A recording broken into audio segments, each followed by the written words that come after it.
దీనికి వేదికగా ప్రజాభవన్ను మార్చింది. సిఎల్పి మీటింగ్లకు వేదికగా ప్రజాభవన్ను మార్చింది.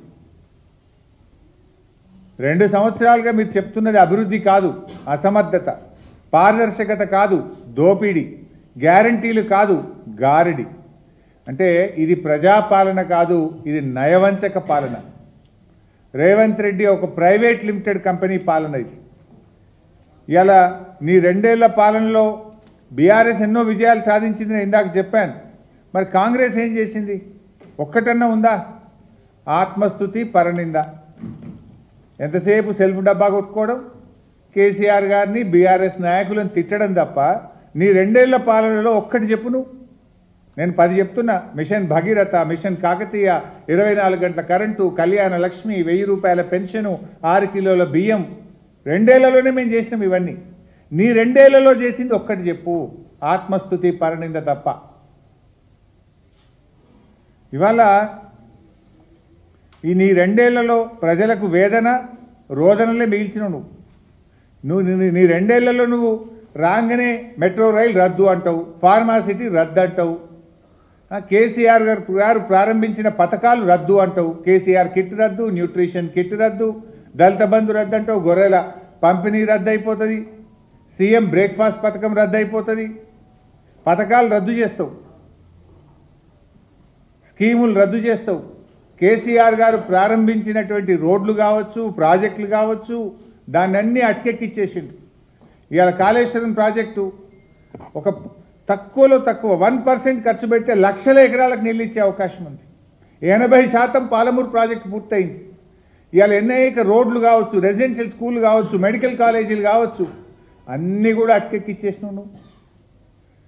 ఇవాళ అందువల్లనే ఇవాళ హైదరాబాద్ బ్రాండ్ ఇమేజ్ ఆగమైపోయింది. పెట్టుబడులు పెట్టే సంస్థలు పునరాలోచనలో పడ్డాయి. నీ అపరిపక్వ వైఖరి వల్ల రాష్ట్ర ప్రగతి మసకబారుతా ఉంది. ఆదాయం ఎందుకు తగ్గుతుంది? కేసీఆర్ గారి 10 ఏళ్లలో రాష్ట్ర ఆదాయం అంతకంతకు పెరుగుతూ పోతే నీ 2 ఏళ్ల పాలనలో ఆదాయం ఎందుకు తగ్గిందో ఒక్కసారి ఆత్మవిమర్శ చేసుకో. స్టాంప్స్ అండ్ రిజిస్ట్రేషన్ ఇన్కమ్ ఎందుకు తగ్గింది? రోడ్ ట్యాక్స్ ఎందుకు తగ్గింది?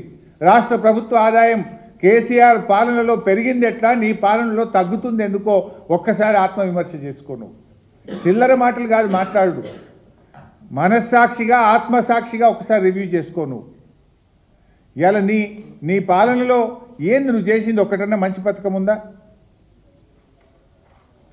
ఇవాళ ఆర్గనైజ్డ్ కరప్షన్ ఒకటైతే జరిగింది. నీ పాలనలో ఒక మంచి పాలసీ అయితే తెచ్చినావు. ఏది? నీ కుటుంబానికి, నీ అనుముల బ్రదర్స్కు, నీ క్యాబినెట్కు మనకు వచ్చే పాలసీ తెచ్చినావు, ప్రజలకు కాదు. ఆర్గనైజ్డ్ కరప్షన్ ఇది ఈ రాష్ట్రంలో ఎప్పుడు లేదు. తెలుగు రాష్ట్రాల్లో ఈ రోజు వరకు మనం కని విని చూడనటువంటి పాలసీ తెచ్చినావు నువ్వు. ఏంటి ఆ పాలసీ అంటే ఆర్గనైజ్డ్ కరప్షన్. ప్రతిదానికి ఇవాళ కరప్షన్ ఒక రేట్లు ఫిక్స్ చేసినావు నువ్వు. ఇవాళ ఎంత ప్లాన్గా ఆర్గనైజ్డ్గా కరప్షన్ అంటే బహుశా ఈ దేశంలో ఎక్కడో ఉండదు. కరప్షన్ నేర్పడానికి ఒక కాలేజ్ అంటూ పెడితే తెలంగాణ కాంగ్రెస్ పాలన ఒక సిలబస్గా మారుతుంది. This will become a model, A syllabus. Corruption ఎట్లా చేయొచ్చు అనడానికి రేవంత్ 2 ఏళ్ల పాలన ఒక సిలబస్గా బాగా సూట్ అవుతుంది.